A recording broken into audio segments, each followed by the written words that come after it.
Madame, Monsieur, bonjour, bienvenue dans cette édition. Voici les titres de ce vendredi 27 décembre. Sport militaire, le général d'armée Saïd Chingreha, ministre délégué auprès du ministère de la Défense nationale, chef d'état-major de l'armée nationale populaire, décoré de la médaille d'or du premier degré de l'Union arabe du sport militaire.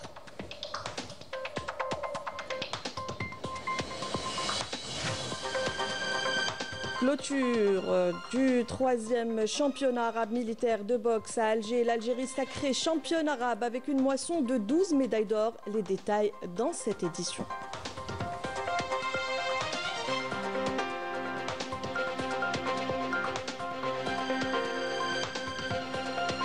Santé, après l'approbation du statut particulier du corps médical et paramédical, gros plan dans ce journal sur les réactions des professionnels du secteur.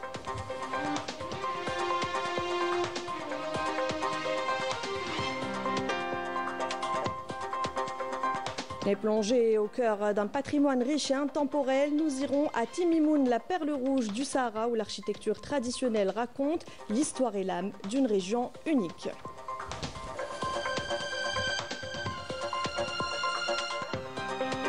Bonjour à toutes et à tous. En signe de reconnaissance et de considération pour son soutien permanent au sport militaire et sa contribution à la concrétisation du slogan de l'Union arabe du sport militaire, la fraternité à travers le sport, le général d'armée Saïd Chingreha, ministre délégué auprès du ministère de la Défense nationale, chef d'état-major de l'armée nationale populaire, a été décoré en lui décernant la médaille d'or du premier degré de l'Union arabe du sport militaire. Cette distinction a été reçue par le général-major Mohamed Salah Ben Bicha, secrétaire général du ministère, au nom du général d'armée Saïd Chingreha. Et cette distinction a été décernée en marge de la cérémonie de clôture du 3e championnat arabe militaire de boxe de l'Union arabe du sport militaire qui s'est déroulé au niveau du centre de regroupement et de préparation des équipes militaires de Ben Aknoun en première région militaire. Le général-major Mohamed Salah Ben Bicha, secrétaire général du ministère de la Défense nationale, a supervisé hier cette cérémonie. Les détails avec Sarah Derbel. Le général-major Mohamed Salah Ben Bicha, secrétaire général du ministère de la Défense nationale, a supervisé la cérémonie de clôture du 3e championnat arabe militaire de boxe de l'Union arabe du sport militaire, au niveau du centre de regroupement et de préparation des équipes militaires de Ben Aknoun en première région militaire. La cérémonie de clôture de cette compétition sportive internationale s'est tenue en présence de membres du gouvernement, des directeurs centraux du ministère de la Défense nationale et de l'état-major de l'ANP, des représentants du corps diplomatique des pays participants, du président de l'Union arabe du sport militaire de la Ligue arabe, ainsi que les chefs des délégations sportives participantes et des figures du sport national.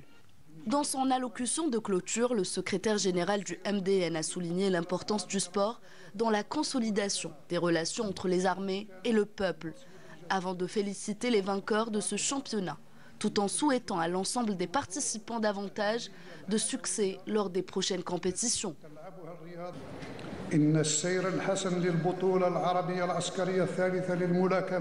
Le bon déroulement de ce 3e championnat arabe militaire de boxe que l'Algérie a eu l'honneur d'abriter met en lumière l'importance majeure du sport dans l'établissement de l'entente et du dialogue entre les peuples du monde entier. Nous avons assisté à ce championnat qui a été marqué par une compétitivité loyale, dans la transparence et dans un esprit sportif de haut niveau.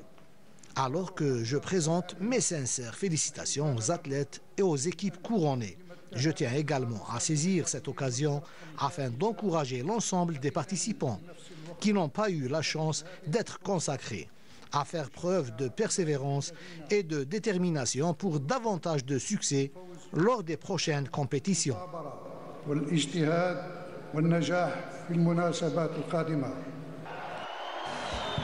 Cette compétition, qui a mis aux prises 35 pugilistes, a été marquée par un très haut niveau sportif et de fair play entre les boxeurs des différentes catégories. Et s'est clôturée par la remise de médailles et de trophées aux vainqueurs, où notre sélection nationale militaire a pris la tête du podium avec 12 médailles d'or et 1 médaille d'argent.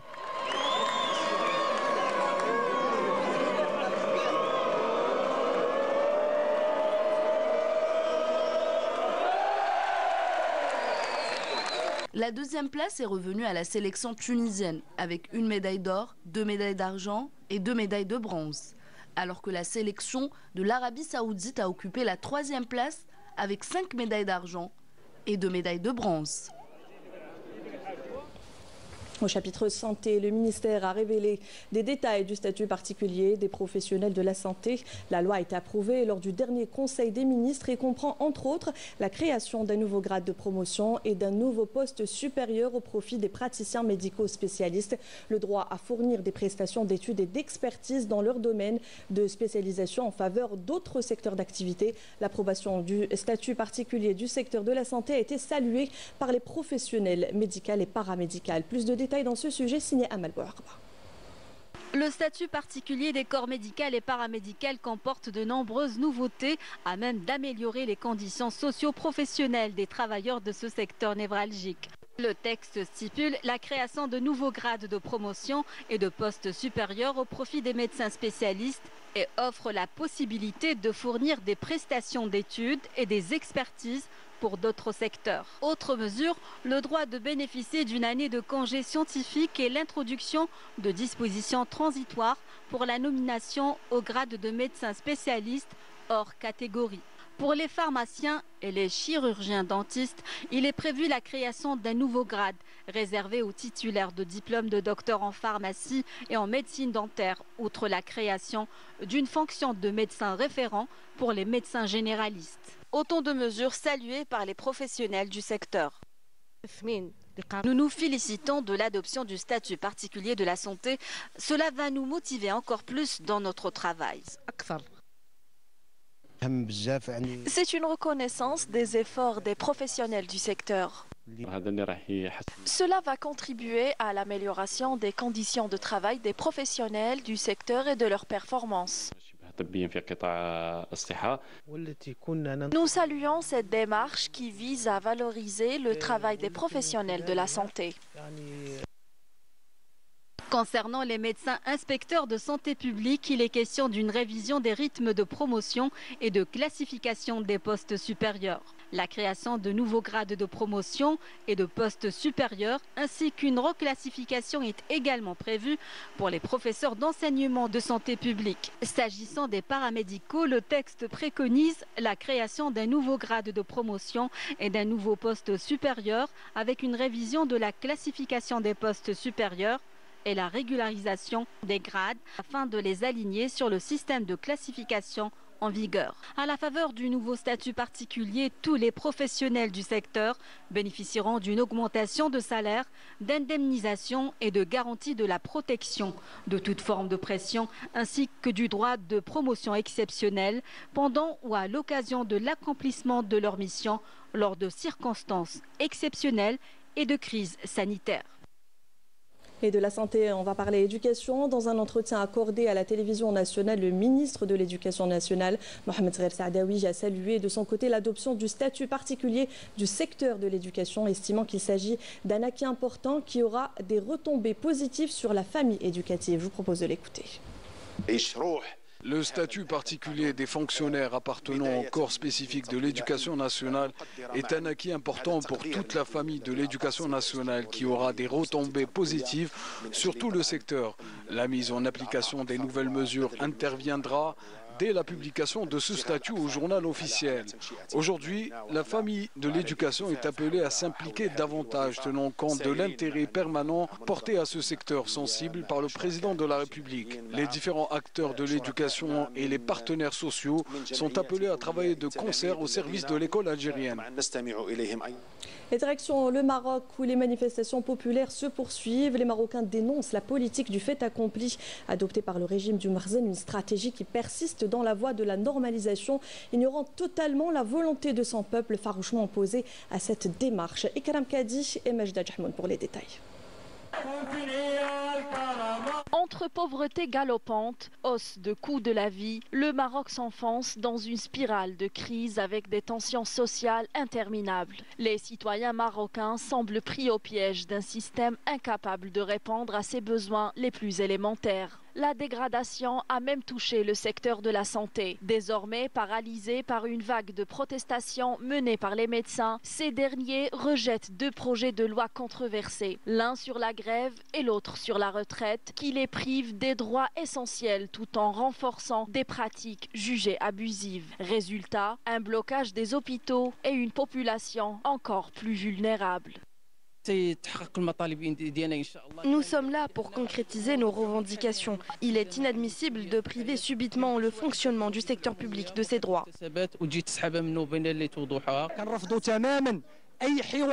Nous refusons catégoriquement tout dialogue qui pourrait nous priver de nos droits fondamentaux, touchant à nos acquis en tant que professionnels de la santé.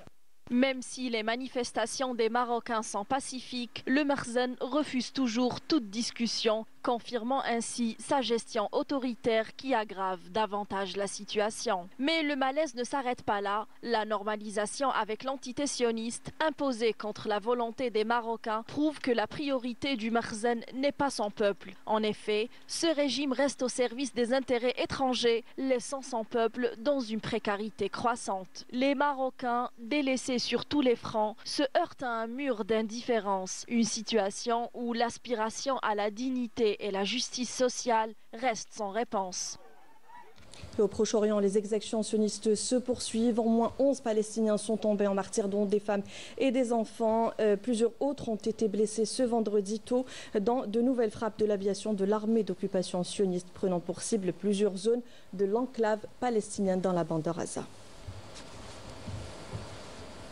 Et un mot de sport, le Mouloudia d'Alger vainqueur hier en déplacement face au NC Magra sur le score de 2-1 grâce à un doublé de son défenseur Hleimia a pris provisoirement la position de dauphin alors que l'USM Alger est monté sur le podium en battant à la maison le MC Oran 3-0 à l'occasion de la 15e journée du championnat de Ligue 1 Mobilis. Devant se poursuivre donc aujourd'hui et demain. De son côté, le Paradou AC continue d'impressionner depuis l'arrivée à la barre technique de l'entraîneur Bilal Zeri en allant d'Amé à Pion à l'ES Mostaganem sur le score de 2-0 qui continue donc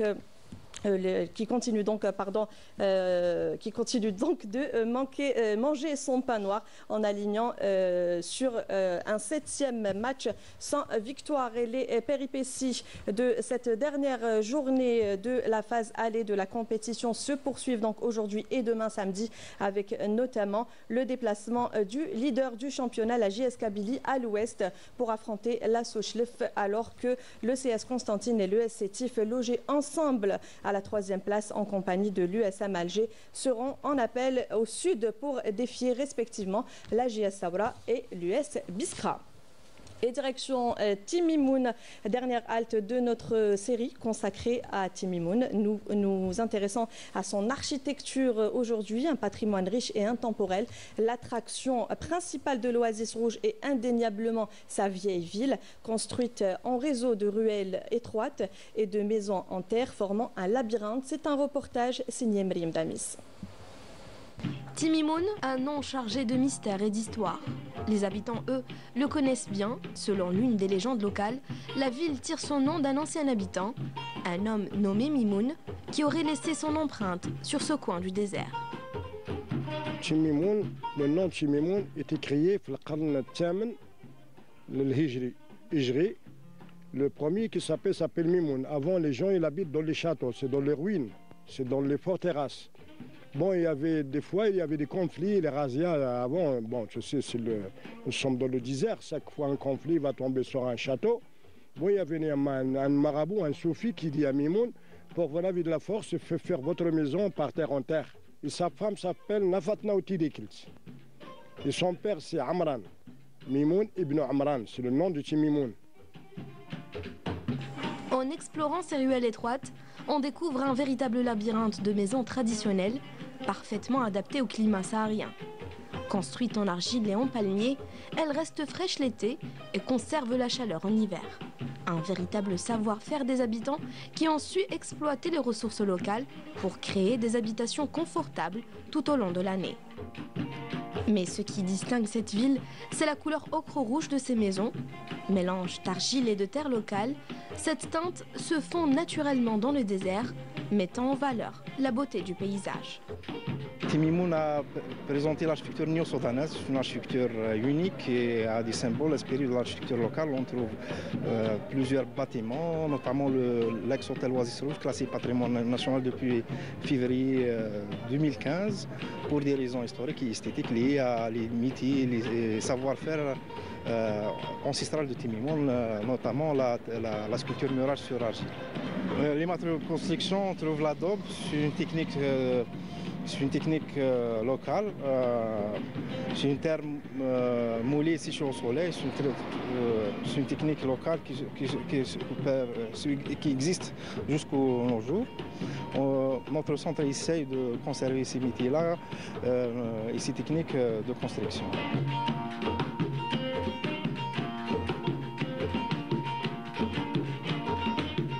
Si l'architecture ocre de Timimoun séduit au premier regard, ses environs réservent également des trésors méconnus.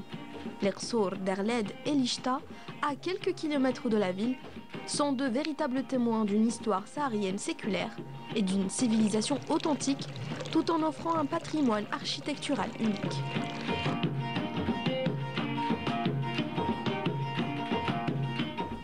Et sur ces magnifiques images s'achève notre édition. Merci à tous de l'avoir suivi. Tout de suite, le point météo complet avec Amal Alibi. Prochain point complet avec l'information Sarah Chérif à 19h. Très belle suite des programmes sur Canal Algérie.